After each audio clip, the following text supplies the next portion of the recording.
Sama kami na Mr. J sa mall. Kasi mall mga kalingap. Kasi agad. Kami po ay mananghalian muna. Sponsored by Mr. J ang aming pong pagkain ngayon.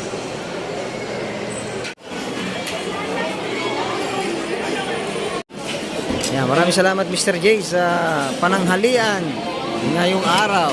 Sama si Engineer Ragol. Hello. At pagkatapos mo ito mga kalingap, kami po ay mag-i-scout. Kain lang muna po. Ito po mga kalingap. Nandito kami kila Ate Panying. Ito po yung bahay nila. Dati.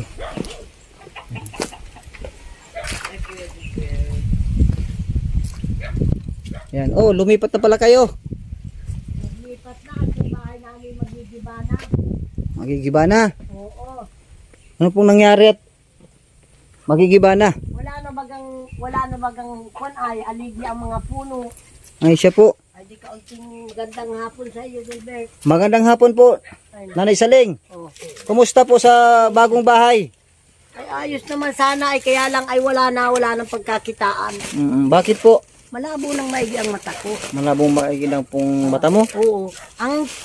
Ang tingin ko sa mga katulad ninyo, anino na lamang, Ay, maitim. siya po. Kumusta? Hindi, sino kasama mo? May kasama po ako, nanay. Sino? Mr. J, ang pingsang kalingap. Kamusta? Maski kayo ay matagpuan ko, makaharap kong ganyan, hindi ko kayo kilala. Kasi talagang hindi na ako nakakakita. Pinagtatawanan nga ako nitong anak ko ito. At mulatan niya ang mata, bulag. Pinag-video ako niyan. Sabi niya ay, mulatan niya ang mata, bulag. Hindi nakakakita. Ay nakakaawa. Sabi ko, gusto ko nga ni sana ito, Gilbert, ay anuhan. Yung susumbihan panat ng marabal ko dyan, para meron na niyang upo-upuan dyan para pahingahan. Ay wala ay, yung aking magpapanday ay pag wala akong kwartang iaabot ay Hindi na panday. hindi na panday. Hindi talaga po yun. Dapat talaga, para mapandayan po kayo, unahin talaga ninyong pambayad. Oo. Ay, ito naman ay nagbayad naman ako nito kaya lang inusmakan baga naman ang pagkakagawa. At hindi mo. Mabuti Ate Saling kung katulad po nung malakas-lakas kapat ikaw pong nagpapanday Oo, ng totoo. bahay mo ay. Yung pong lumang yun ay kayo pong nagpanday niya. Ano, nanay Kasi siya? hindi na nakakakita nung ito ipinapanday itong nilalapat itong batangan na ito sa sulira, sumalo. Sabi ko doon sa nagpapanday, ito anakin ang sumalo. At ito anakin ang batangan. Tapos itong kuha na ito ang suliras. Ay Yun po. hindi anya. Yan anya ang sumalo at ito anya ang Suliras. batangan. Yun din itong napapatungan ng batangan. Mhm. Ay siya daw batangan. Ako hindi. Ang tanda ko na anaking itong magbabahay. Ang alam ko, ayan ang sumalo at ito ang batangan na pinapatungan itong suliras. Tapos yung suliras anakin, papatungan mo naman ng mga sahig. Sabi kong ganyan. Akala ko, tinuro ko sa ibaba, matutukoy niya sa itaas. Ay, hindi pa lang pa po na, hindi pa natukoy. O hindi, tinanong Sino mo. pong panday na yun?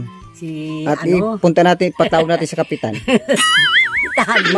Gagawa-gawa siya ng bahay, hindi niya alam. Nung aning magpunta dito, at naglipat na kami dito, hindi pa kami nalipat, napun ako na. Sabi ko, aba, ano nga nakin itong bahay na ito't gantot. Ang ginunting nito ay paganyan ikis. Ate, Ganyan. Samantalang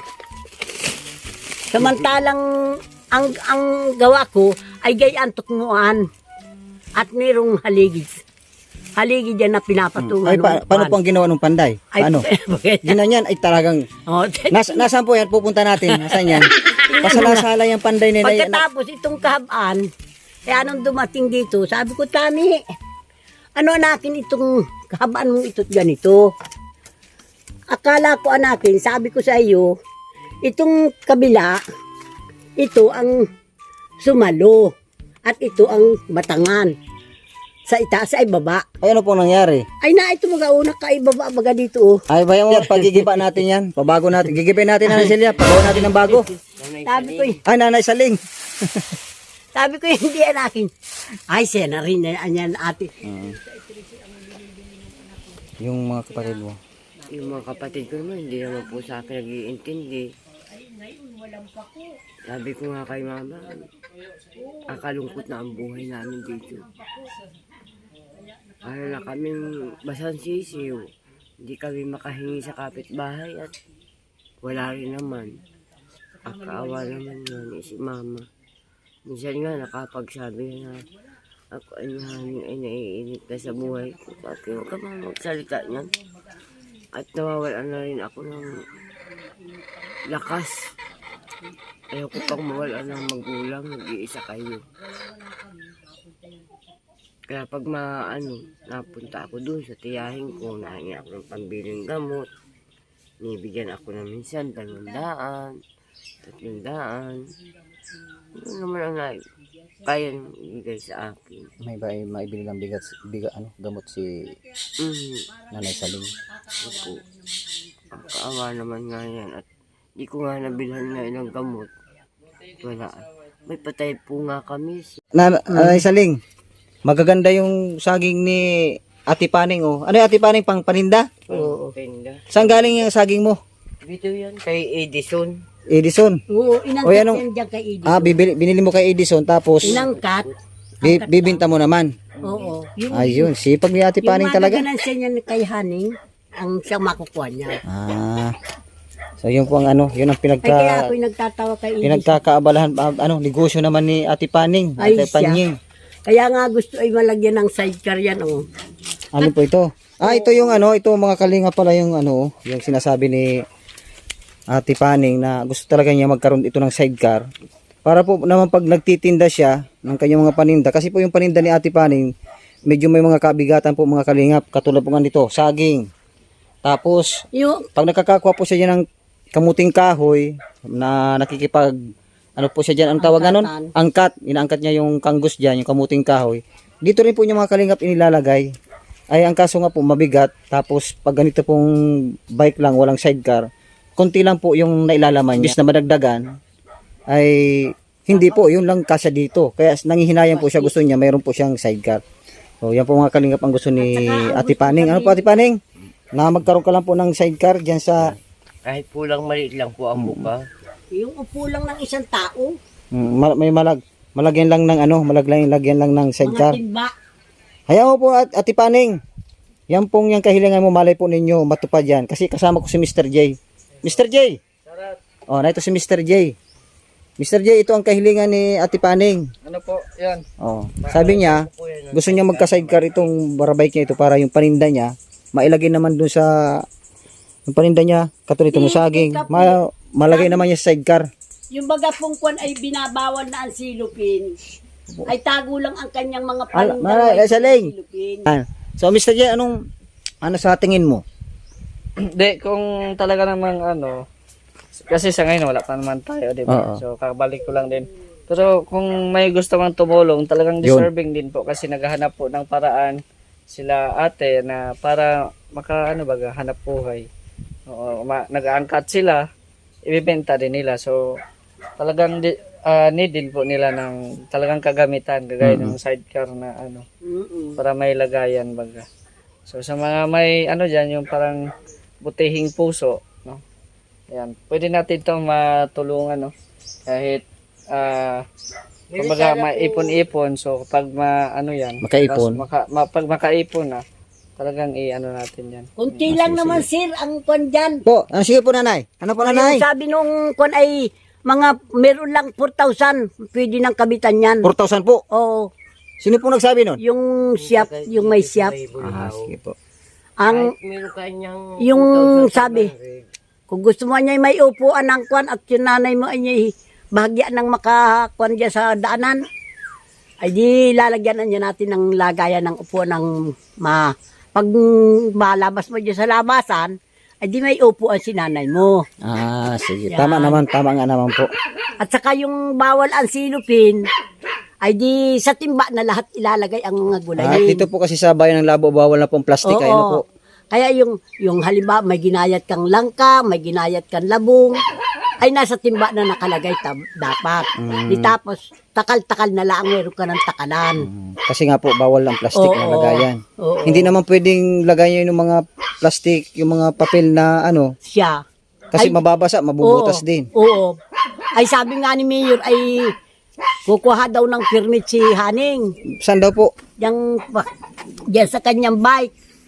At sa paglalako. Sabi ko, gasino pa naman anakin ang laman-laman ba kanyang bike. Kung pakukunin siya ng permit, magkano ang permit? 350 daw. Mhm. At para daw na yun daw mga nasa palengke ay nagrereklamo. At na hindi na raw sila nabibilhan Mm. sa palengke. Ay gasino pa naman anakin yung ano ay yung mabibinta ni Haning dyan sa kaunting niya na paninda. Ang maganda po siguro niyan, Nanay Saling, Hey! si Ate Panyi, pag nagtitinda, wag na po siyang pupunta sa May palengke. palengke. O, Ay, dito lang hindi siya sa lagi paikot. Dito lang siya Oo. sa paikot. Kasi Dito marami lang namang, yung mga katulad mga subdivision, Oo. ay, pwede po niyang pasukin Diyan na yan. lang siya nga. Huwag na lang pupunta ng palengke kung bawal baga At doon. pero dito naman sa mga, hindi naman sa palengke, may mga karihan baga dyan. Opo, yun. Yun lang Siyempre pupunta niya. nag-order din dyan ng dalhan mo niya kami ng ganito, ng gayan. O ay Hindi yun na lang. aagap naman siya para hindi na niya kami napunta sa palengke. Tama po, Gayon. opo. Kasi pag nasa palengke yun nga, bawal nga yung ganun. Dapat may Eh, permit. kaya sabi, makakuha daw ng permit. Ay sabi naman yan, ay paano naman po niya Mayor na yung ikukuha ko ng permit. Gasino pa naman niya nabibinta ko. 350 ang permit. Ay makakabintaan niya ako yun. May 400, may 200, may 300. O saan ko naman baga po pa niyo kukunin niyaan? Ay yung konsumo naman namin sa bahay. O, Pero okay naman po kayo dito, Nanay Saling. Okay naman po. Okay naman at medyo malapit-lapit na pati sa tubig. Ay hindi na ako siya masyadong po. kuwan. Mas tabing sapay. Ano po, Nanay Saling? O yung pagdidilig-dilig lang ng mga pananim, pwede nang kunin dito sa sapa. Yung mga kalingap, may sapa po dito. Yan, ito. Kaya wala pong problema naman dito si Nanay Saling sa pagdidilig kasi nga po mayroong pong mayroong sapa-sapang maliit. Yan. Kakakuha po sila dito ng dito po sila kumuha ng pandilig sa kanilang mga pananim dito. Kung tinataniman dito nila mga kalingap, nila Nanay Saling, ito po ay hindi po sa kanila, nakikitanim lang po sila dito. Kaya pag gagamitin na po ng may-ari, yon, hindi na po sila magtatanim pag gagamitin na po. So, ito po yung nila, mayroong malapit po sila sa tubig, kaya maganda pong magtanim-tanim talaga dito. Kasi yung pandilig hindi na problema. Kalingap na ito po yung dala nating ayuda para kay Nanay Saling. So, Nanay Saling, ano pong masasabi ninyo? Ting blessing po na naibigay po namin sa inyo. Maraming ang salamat. Ano pong nararamdaman ninyo, Nanay Saling? Ito nga ning mata ko, hindi mo baga nakikita, nasigi ang luha. Dapat po, Nanay Saling, pagka yan. Yung ganyan po sa mata, Nanay Saling, huwag po kayong magparainom ng kung ano-anong gamot. Hindi. Dapat po ay magpa-check up po kayo. Titingnan po yun ng doktor para makita po kung ano pong ng mata niyo, kung bakit siya po ay nagluluha. Mas Pag maganda po yung nakain- mas maganda po yung galing sa doktor na ang iinumin ninyong gamot. Ay, ang Mas iniinom maganda ko po. naman, Gilbert, ay yung sa brigada baga. Ano po yun? Yung power seal. Ay, food supplement At po saka yun, oo, Nanay saka Saling. yung ay, pag Hindi nakakain naman ako ng hindi po yung gamot para sa mata. Oh, ay, pero, Pag kami po ay nakakuha po ng extra budget, oo, babalik po kami, Nanay Saling, salamat. at bibigyan po namin kayo ng pambili niyo ng gamot. Yan. Yan muna ang tanging pong maitutulong muna namin, Nanay Saling. Ito muna pong ayuda namin. Dala po namin ni Mr. J. Kami po, Nanay Saling, ay pupunta na, Nanay Saling. Oo. Maraming salamat po sa inyo. Opo, salamat po. So, yan po mga kalingap, maraming salamat po. At siyempre po nagpapasalamat tayo kay Kuya Bal Santos Matubang, at Edna Vlogs at kay Kalingap Rob. Maraming salamat po mga kalingap. God bless po sa ating lahat.